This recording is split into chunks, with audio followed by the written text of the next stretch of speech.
Hello, Hammers. Don't forget to hit that like button, subscribe to the channel, and share your thoughts in the comments.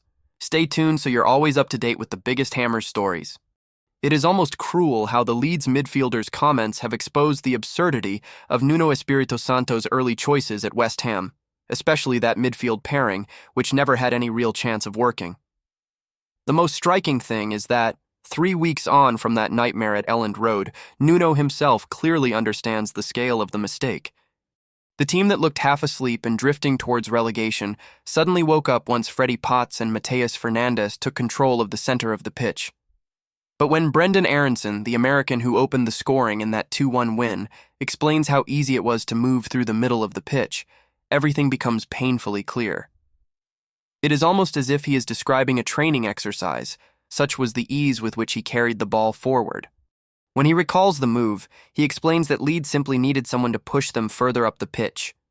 And once he received the ball, he saw space, saw no pressure arriving, and realized he could drive forward freely. First, he moved past Irving as if skipping around a static marker, then sent Soucek to the ground, and still had time to glance as Lucas Paqueta approached without really closing him down before striking the ball against the bar.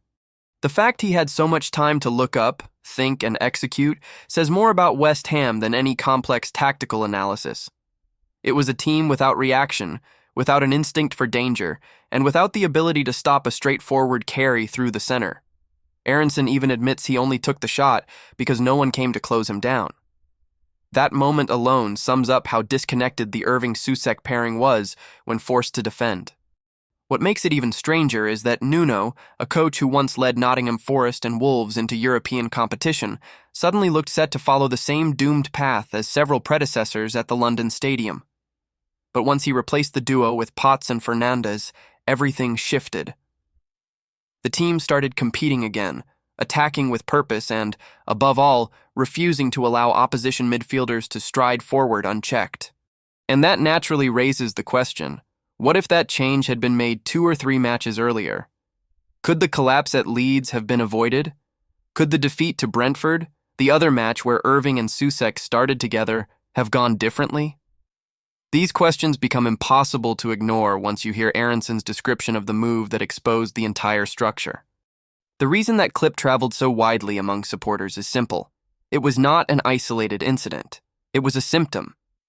Leeds were facing a midfield that could not accelerate, could not press, and could not close even the most obvious of spaces.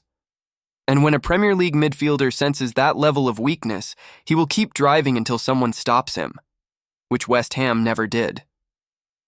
That strike against the bar, the frustration in the stands, and the general sense of urgency afterwards all stem from a sequence that summed up a month of problems in a matter of seconds. Even Aronson, speaking on the podcast, reinforces the feeling that West Ham had become far too easy to play through at that stage of the season. And he does not speak mockingly. He speaks casually, as if describing a normal moment. That makes it even harsher for supporters because it shows the issue was not just confidence, it was a structural decision by the manager built around a pairing that lacked mobility, timing, and the ability to react.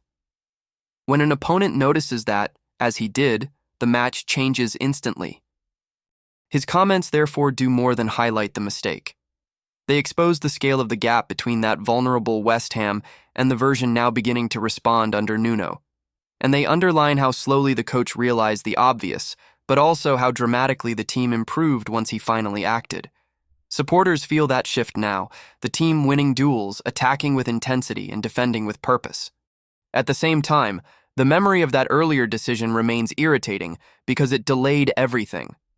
But football is built on such frustrations, and Aronson's words make it impossible to forget how easily Leeds carved through West Ham that afternoon. Before we carry on, don't forget to like, comment, and subscribe to our channel. This is really important because it strengthens the Claret and Blue family, making our West Ham bigger and stronger every day. When you look more calmly at everything that has happened since that afternoon at Elland Road, it becomes even clearer how that misguided midfield selection dragged West Ham into an emotional hole that the team struggled to escape. There was a sense of imbalance within the squad, almost a mismatch between what the manager envisioned and what the match actually demanded. That explains much of the team's strangely passive behavior during Nuno's early weeks. It felt as if each player was trying to interpret a role that simply did not fit, and the result was a slow, heavy, hesitant collective. The Irving-Souček pairing embodied that mismatch perfectly.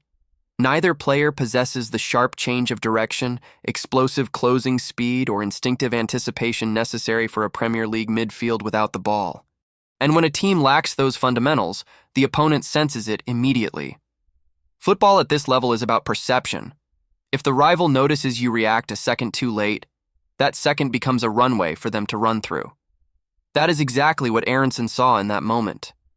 It is why his comments sound so natural, almost casual. For him, the move was instinctive. For West Ham, it was structural failure. And from that point, the whole sequence of defeats takes on a different meaning. This was not just a confidence problem. It was a team built in a way that simply could not cope with the speed of the game. What makes the transformation even more compelling is how quickly things changed once Potts and Fernandes entered the picture. They are not simply more dynamic players, they alter the team's entire behavior. Potts has that feel for timing, the ability to press without leaving gaps behind him, chasing an opponent for meters without losing the moment for the tackle.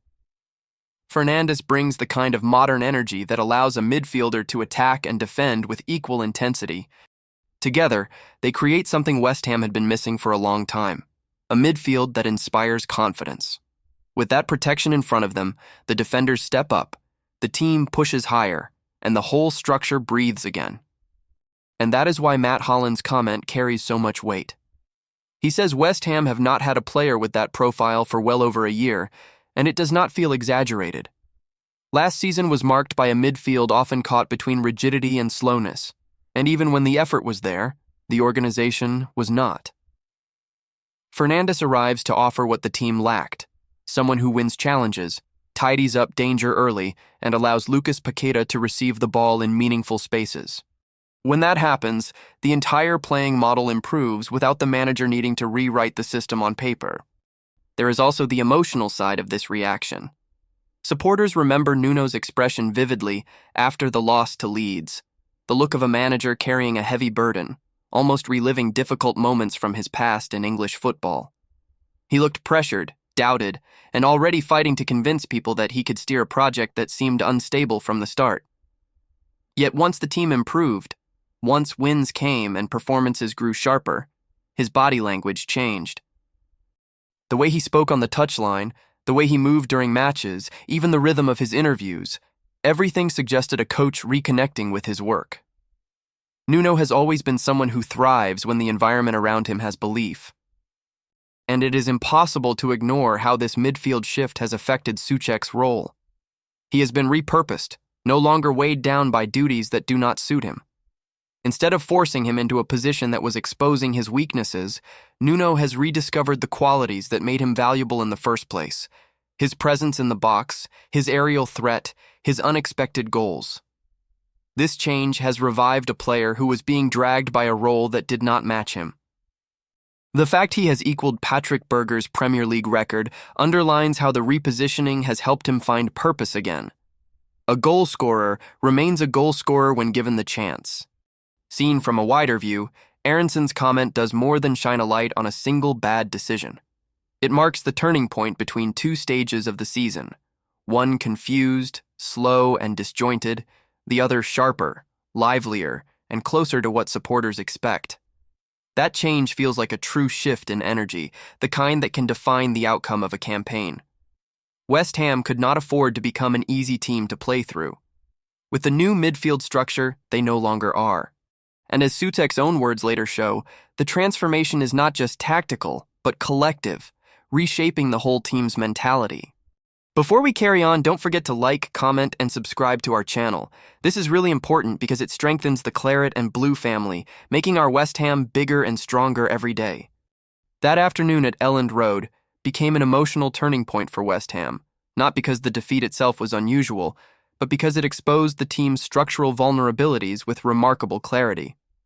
The move described by Aronson days later captured everything that was wrong: vast open spaces in midfield, slow reactions, a lack of intensity when protecting the center, and the uncomfortable sense that any organized opponent could glide forward with minimal resistance. It was not simply a dribble or a run, it was the perfect diagnosis of a system in urgent need of change. Moments like that often force a manager's hand. Coaches rarely make big changes willingly, they adjust because football leaves them no option. With all his experience, Nuno could see that persisting with the old setup was unsustainable. He had tried to make it work, hoping time would knit the idea together, but the Premier League does not wait for anyone. Every hesitation becomes a problem. Every delayed reaction becomes an attack. The defeats to Leeds and Brentford were not just losses, they were warnings. When he finally dismantled that midfield pairing, the team could breathe again. That new breath could be felt on the pitch and in the stands.